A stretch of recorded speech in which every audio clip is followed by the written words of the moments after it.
Bonjour à tous, on est heureux avec le pasteur Mathieu aujourd'hui. Bonjour pasteur Bonjour. Mathieu, de vous retrouver à l'émission Pasteur, j'ai une question. Je ne sais pas si vous avez eu l'occasion de suivre l'émission précédente. Si ce n'est pas le cas, je vous encourage à aller sur enseigne-moi.com et à regarder les messages en streaming de cette vidéo. C'était vraiment excellent sur ce sujet exaltant qui est les rêves, parce que les rêves, on l'a vu, c'est vraiment un des moyens par lequel Dieu Ouais. nous parle, et on est vraiment excité à l'idée de ce que le Yes. Dieu de gloire, le Dieu qui est vivant, nous parle et Yes. parle à ses enfants, parce qu'on sait que sur la base de sa parole, de grandes choses vont se produire. Yes, en tout cas, je suis vraiment merci de m'avoir accueilli au studio d'enseignement.com. Et puis, comme je dis aujourd'hui, je suis privilégié d'être ici pour pouvoir partager avec toi.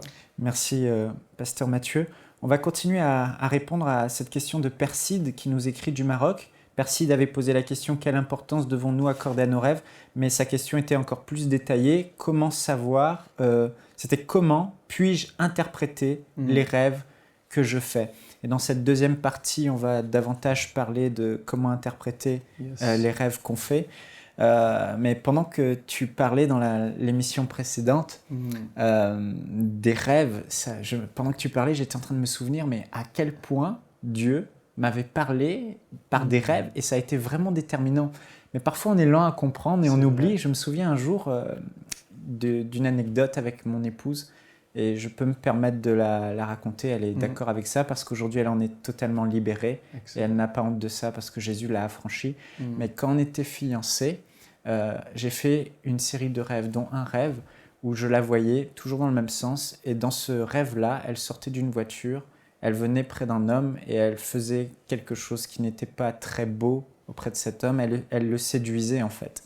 Et je la voyais dans un autre contexte, elle séduisait un autre homme. Et je voyais qu'elle avait, dans ce rêve, c'était vraiment malsain. Et je voyais qu'elle était sous l'influence d'un mauvais esprit, et qui la poussait à séduire les autres en fait. C'était plus fort qu'elle. Quand elle voyait un homme, elle avait besoin de les séduire. Mais je ne le savais pas du tout. Et suite à ce rêve, je me suis réveillé et j'ai vu clairement cet esprit de séduction sur sa vie. Et je ne sais pas où aurait été notre mariage si elle n'en avait pas été délivrée. Mais suite à ce rêve, je lui en ai parlé. J'ai dit: voilà ce que j'ai vu dans mon rêve.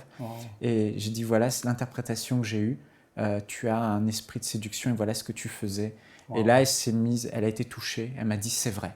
C'est vrai. Je ne peux pas m'empêcher. Quand je suis au restaurant, il y a un serveur. Elle m'expliquait ce qu'elle vivait, que c'était plus fort qu'elle. Et elle est venue en visite à Paris un jour et je lui ai dit: ce jour-là, on va prier. À peine je lui ai imposé les mains, pouf, elle a été visitée et en l'espace de 2 minutes, à grands cris, le mauvais esprit est sorti d'elle et elle a été libérée. Elle faisait régulièrement des rêves impurs et depuis ce jour, plus aucun rêve. Elle a été totalement libérée. On en parlait encore récemment. Plus aucun. Parce que vraiment, mais Dieu s'est saisi d'un rêve pour communiquer sa pensée, la libérer. Et juste une autre histoire très rapide qui va introduire vraiment dans le cœur de ce sujet. J'ai eu l'interprétation, mais il y a un frère qui est dans le ministère prophétique, que je connais, qui débute dans ce ministère. Et il a fait un rêve. Et dans ce rêve, tout était imagé. Ce n'était pas aussi clair que dans le rêve que j'avais. Mais il y a un leader qu'il connaissait, qu'il estimait beaucoup, qui s'est retrouvé sur une plage. Et là, ce leader se retrouvait en face d'une statue d'une femme avec des seins nus. Et par la suite, il a vu ce leader tomber face à cette statue et aller dans l'eau et se noyer. Il a couru vers le leader et il a essayé de le rattraper. Et là, en prenant la tête de l'homme qu'il respectait beaucoup, le leader spirituel, il a vu qu'il y avait la tête d'une femme en fait et que c'était fini. Et là, il n'a pas saisi. Comme ce rêve l'a marqué, mais il n'en a pas eu l'interprétation.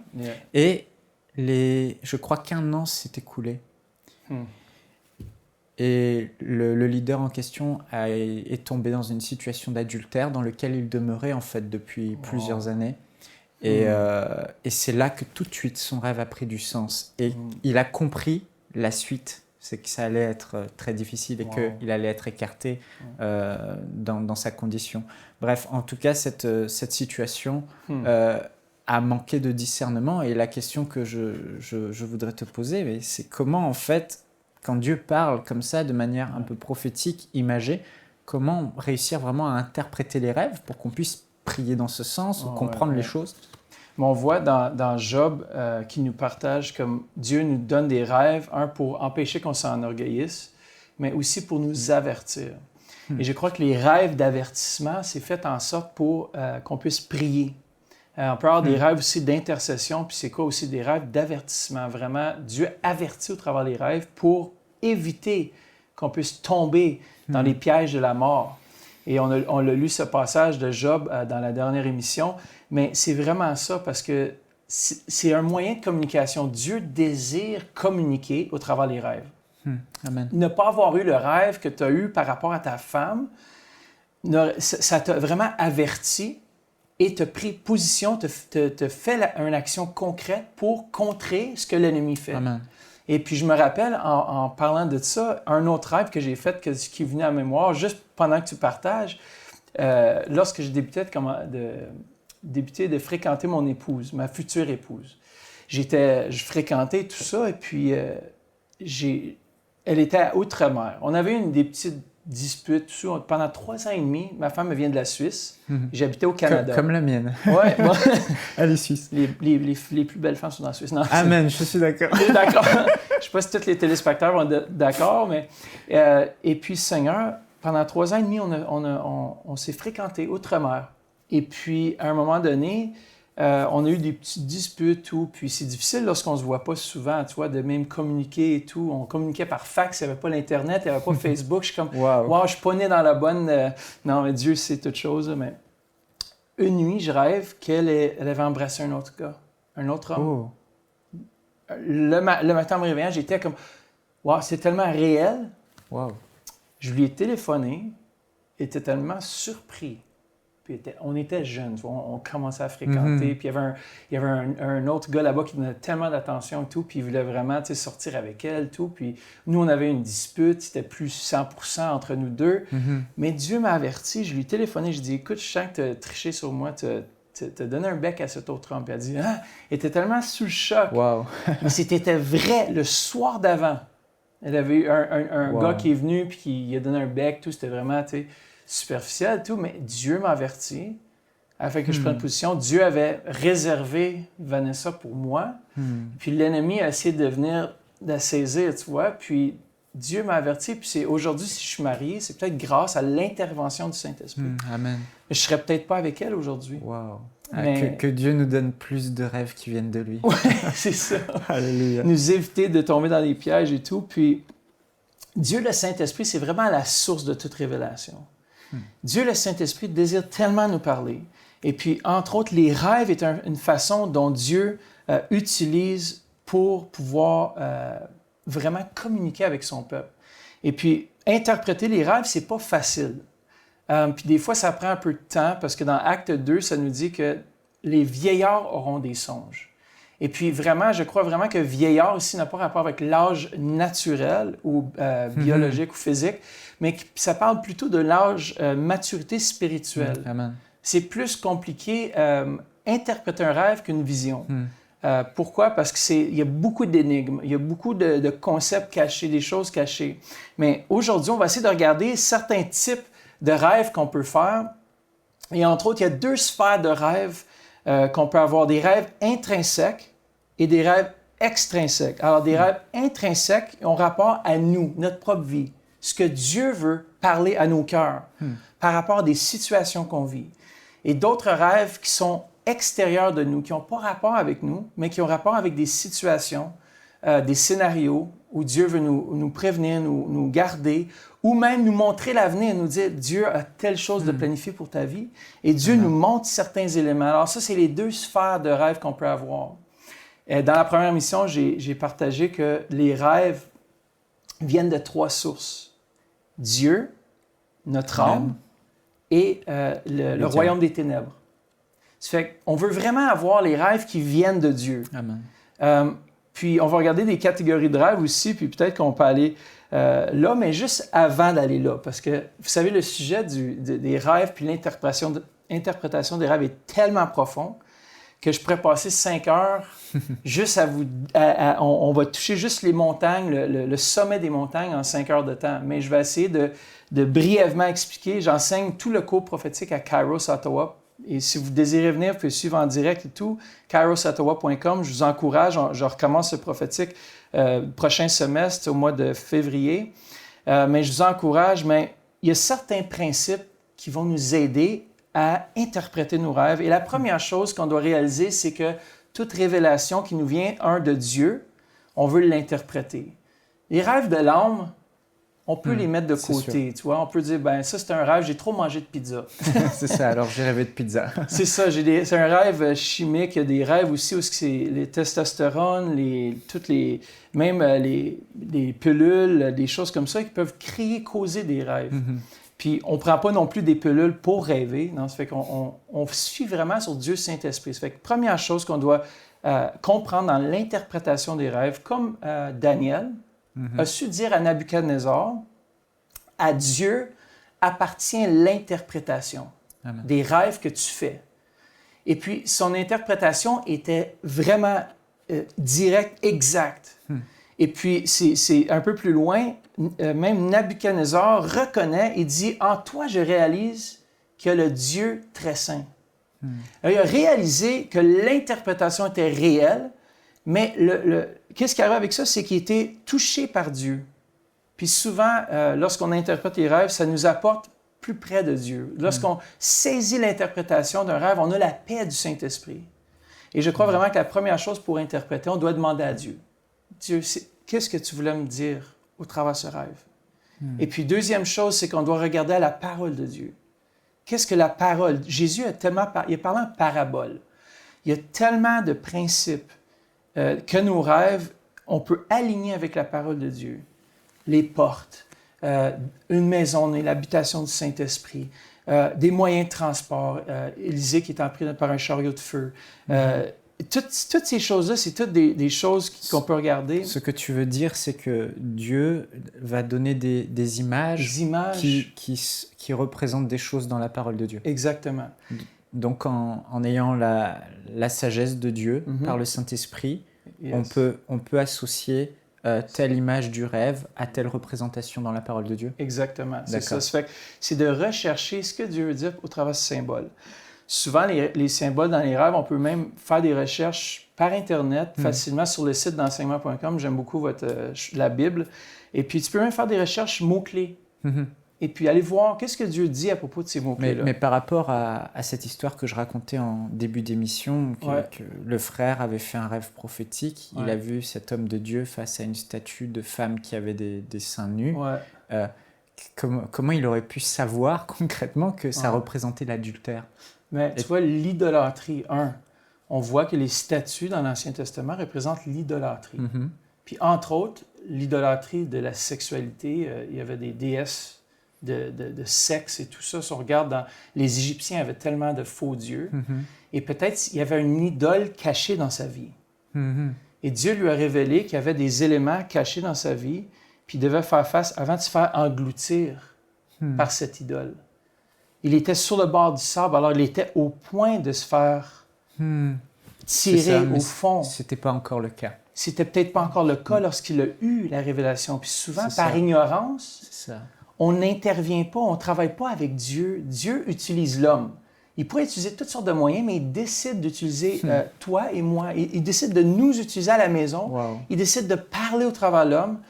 Regarde toutes les choses qui se passent sur la terre. Dieu pourrait juste envoyer des anges, il pourrait juste intervenir surnaturellement, mais il nous aime tellement, on est ses messagers, on est sa voix. Il nous rend participants à sa gloire. Exactement. Il veut qu'on participe. C'est comme un papa, il veut inclure ses enfants dans ce qu'il est en train de faire, dans ce qu'il est en train de dire, dans la direction où il s'en va. Comme ça, la famille est en ordre. Alors, c'est important de rechercher Dieu, Saint-Esprit, qu'est-ce que tu montres par rapport à ces symboles? Et peut-être que cet homme, s'il aurait intervenu avant, il aurait prié, oui, mais après, il aurait pu prendre cet homme à part et lui dire, écoute, je sens que j'ai reçu peut-être quelque chose qui vient de Dieu, mais tu me laisses savoir, je peux être complètement dans l'erreur. De cette façon-là, on ne se trompe pas. Souvent, les gens qui présentent un rêve ou qui présentent une interprétation, ils disent, Dieu dit. Oui. Mais ça, c'est dangereux, Dieu dit. Ça veut dire que c'est irréversible. Ça veut dire que même tout ce que tu dis, je ne peux rien répliquer. Tandis que si tu dis, écoute frère, j'ai ressenti, j'ai eu un rêve, je peux être complètement dans l'erreur, mais je veux te le mentionner pareil, puis je suis prêt à prier avec toi.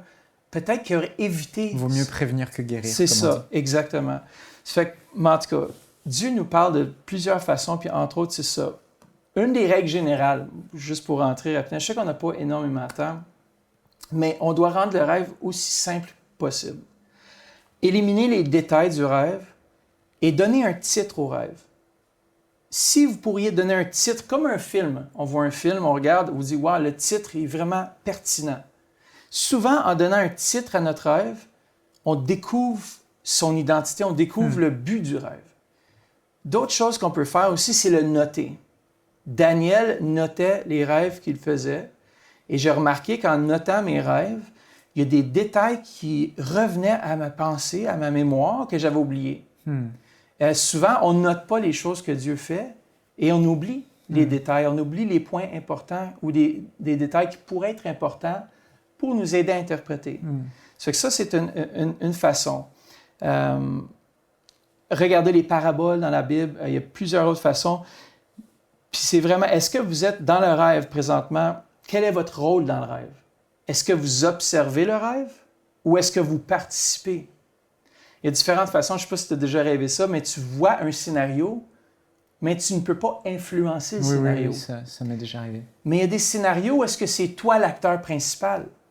Alors, les éléments du rêve tournent autour de toi. Si tu es le sujet principal, il y a deux positions dans le rêve. Soit que tu es le sujet central du rêve, et il y a des sujets secondaires. Disons que je rêve un rêve à propos de ma vie, et toi, tout à coup, je te vois dans mon rêve qui m'exhorte, qui m'encourage. Le sujet principal, c'est moi. J'ai besoin d'encouragement, d'exhortation, et toi, tu affectes le rôle principal en venant m'encourager. Alors, c'est de découvrir quel est le sujet central ou le point central du rêve.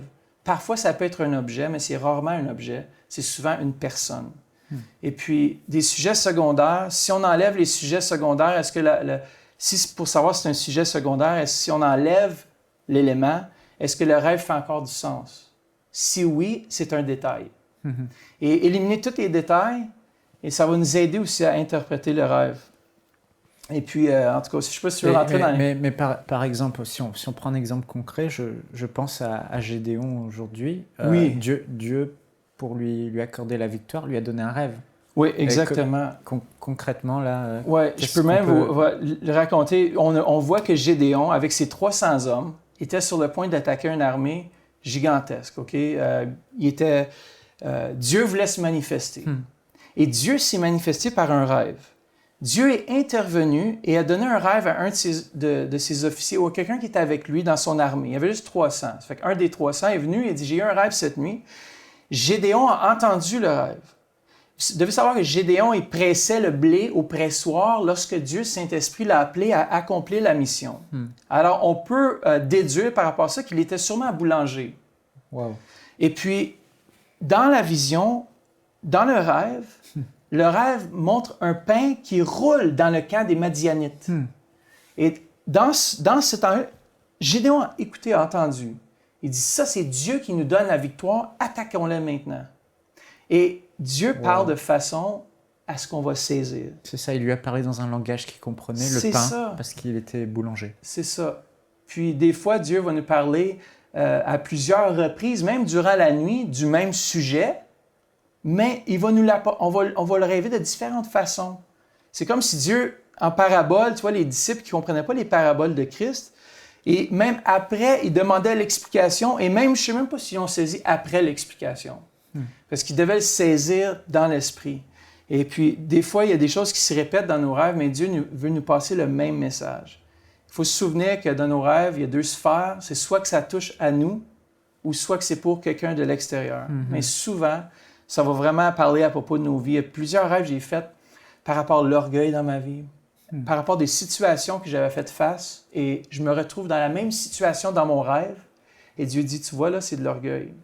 Repens-toi de ça, change ton attitude. Wow, ça m'est arrivé aussi. Puis là, je me réveille, puis je suis comme, wow, merci Seigneur, tu m'as parlé, mais c'est difficile, parce que sais, ton orgueil, tu dis, mais c'est peut-être pas moi qui ai le problème, mais quand Dieu te le dit... Là... C'est ça. Là, tu peux que dire amen et prier pour ça. Mais on néglige tellement nos rêves. C'est tellement dommage parce que des fois, il y a des gens, là, ils sont superflus. Ils disent Dieu m'a dit, j'ai rêvé de ça, j'ai rêvé de ça. Et du coup, ça a comme discrédité les rêves. C'est vrai. Alors que Dieu peut vraiment très souvent parler par des rêves. C'est vrai. Et vraiment nous communiquer. Il faut pas les négliger. Alors, est-ce que tu as d'autres conseils à nous donner par rapport à l'interprétation? Il y a différents types de rêves qu'on peut avoir. Puis juste peut-être, je vais demander une question aux téléspectateurs. Avez-vous déjà rêvé que vous étiez en train de voler? Moi, je faisais des rêves quand j'étais jeune. Je volais et puis je ne saisissais pas pourquoi je volais. Et puis, vraiment, ceux qui volent dans les rêves, c'est ceux qui sont appelés sûrement dans un domaine prophétique. Parce que lorsqu'on vole, c'est Dieu, le Saint-Esprit, qui est le mouvement à l'air. C'est lui qui nous prend et qui nous propulse, qui nous fait rentrer dans notre destinée. Le roi de Dieu, c'est le souffle de Dieu. C'est ça qui nous donne la vie, mais qui nous donne sa vie, c'est sa parole. Mais voler dans l'esprit, puis je ne savais pas, mais ça veut sûrement dire que vous êtes appelé dans une dimension du domaine prophétique. Et le plus que vous pouvez contrôler votre vol, puis je ne parle pas d'être en avion, là, je ne parle pas d'être dans un Boeing 747, je vous parle d'être juste dans votre corps, pouvoir voler. Alors, souvent, les gens ont des rêves comme ça, puis ils ne comprennent pas ce que c'est. Mais comment être sûr, là, que... Bon, toi, OK, tu rêvais de ça, et aujourd'hui, tu es devenu un ministère prophétique, Dieu te parle, il utilise beaucoup dans les dons de révélation, mais comment être sûr que tous ceux qui font ce type de rêve, c'est forcément qu'ils sont appelés au ministère prophétique ou pas? C'est ça, c'est une peut-être qu'ils ont peut-être trop regardé Dragon Ball Z à l'époque, c'est des dessins animés où les gens volent. C'est ça, mais moi, qu'est-ce que je dis à ça, c'est que l'apôtre Paul nous encourage d'aspirer aux dons les meilleurs, surtout celui de prophétie. Et je crois que la prophétie nous parle de révélation. Et je crois qu'en aspirant à ces dons-là, moi je crois que la Bible nous dit que tous peuvent prophétiser. Mais je crois que tu peux aspirer tellement les dons que Dieu a pour toi. Aspirer les rêves. Dieu, parle-moi en rêve. Puis je crois vraiment qu'on peut devenir un peuple, la francophonie peut devenir un peuple prophétique. Amen. Parce que je sais que Dieu va nous révéler l'avenir. Celui connaît l'avenir. Amen. Les faux prophètes connaissent rien. L'Esprit de Dieu, c'est lui seul qui donne révélation. Et puis, sinon, ce n'est pas de la révélation, ce n'est que de l'information. Pasteur Mathieu, quand Jésus dit, je pense à ce passage, quand il dit « Je ne fais rien de ce que je vois mon Père faire », est-ce que tu penses qu'il avait des visions et des rêves et qu'il voyait les situations de sa vie constamment et qu'il rentrait simplement dans ce qu'il avait déjà vu je dis oui. Moi, je suis convaincu que Jésus avait d'ailleurs, il est prophète. Lui englobait tous les ministères. Mais je crois sincèrement qu'il voyait les choses avant qu'ils se produisent. On a vu Zachée, il y a plusieurs autres exemples où est-ce que Dieu, concrètement, Jésus dit, toi, je savais que je devais te rencontrer et je devais manger à ta table. Que Dieu amène cette dimension dans nos vies. Yes, amen. Amen. Et il nous reste 5 minutes avant de terminer l'émission. On voit que Dieu nous parle dans notre esprit par les rêves, mais souvent l'âme déforme ce qu'on reçoit. C'est vrai. On se retrouve souvent avec des personnes qui n'ont rien à faire dans ce contexte. Est-ce qu'on peut dire que c'est parce que, qu'est-ce que mon père, ma mère, mon voisin ou mon meilleur ami vient faire dans ce rêve alors que on les voit alors qu'ils n'ont pas lieu d'être là? Est-ce qu'on peut dire que ce rêve, peut-être la source du rêve original est de Dieu, mais que notre âme le déforme en mettant des choses assez familières autour, mais qu'on ne doit pas rejeter le rêve parce qu'il peut venir de Dieu? C'est ça. Moi, je crois sincèrement qu'on peut avoir des rêves de Dieu. L'âme peut déformer toute chose. L'âme peut même déformer nos situations journalières par rapport à ce qu'on a vécu, par rapport à la façon d'interpréter les situations, les circonstances de la vie. Je crois que c'est la même chose avec les rêves. Je crois que lorsque dit vos vieillards auront des songes, quand on parle de maturité, je crois que la maturité spirituelle est essentielle afin de ne pas sortir trop à l'est ou l'ouest, mais de vraiment être centré sur ce que Dieu veut dire, le message qu'il veut véhiculer. Et je crois sincèrement que le plus qu'on est rempli de sa présence, Jésus ne doutait pas de ce qu'il entendait du Père. Et d'ailleurs, c'est ça qui lui donnait l'assurance de pouvoir véhiculer le message qu'il devait véhiculer avec une telle assurance que même les scribes et les pharisiens disent « Wow, quel est cet homme qui parle avec une telle assurance et une telle puissance. Et je crois que lorsque les enfants de Dieu vont être revêtus du Père des Lumières, en lui, il n'a ni ombre de variation, ni changement. Tout en Dieu est couleur. Dieu est lumière. Alors, lorsqu'il vient, il éclaire notre âme, il éclaire nos pensées, il éclaire tout. Si on le fait juste lui demander, Seigneur, viens me révéler ce que tu voulais dire au travers de ce rêve. Et puis, c'est comme la prophétie. On connaît en partie et on prophétise en partie. Et je crois que parfois, on peut capter des rêves partiellement. Il y a certains éléments qui vont venir de Dieu. Et comme tu dis, je crois qu'il y a des éléments aussi trompeurs. Des éléments qui peuvent nous tromper dans nos rêves. Ou même, dans la dernière émission, on a regardé des éléments qui peuvent nous faire peur. Et la peur est comme la foi. Elle s'attend à une chose qui n'existe pas encore. La peur est un connecteur à ce que tu crains. Et la foi est un connecteur à Dieu et les choses que Dieu met en réserve pour toi.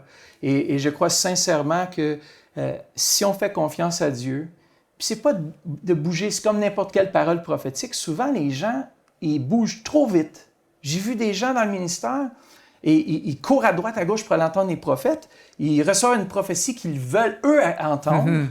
Et eux se donnent l'interprétation. Ça, c'est je suis appelé au ministère, je vais quitter tout mon travail, je vends tous mes biens, puis je quitte en Afrique ou je quitte en quelque part pour aller faire la mission de Dieu.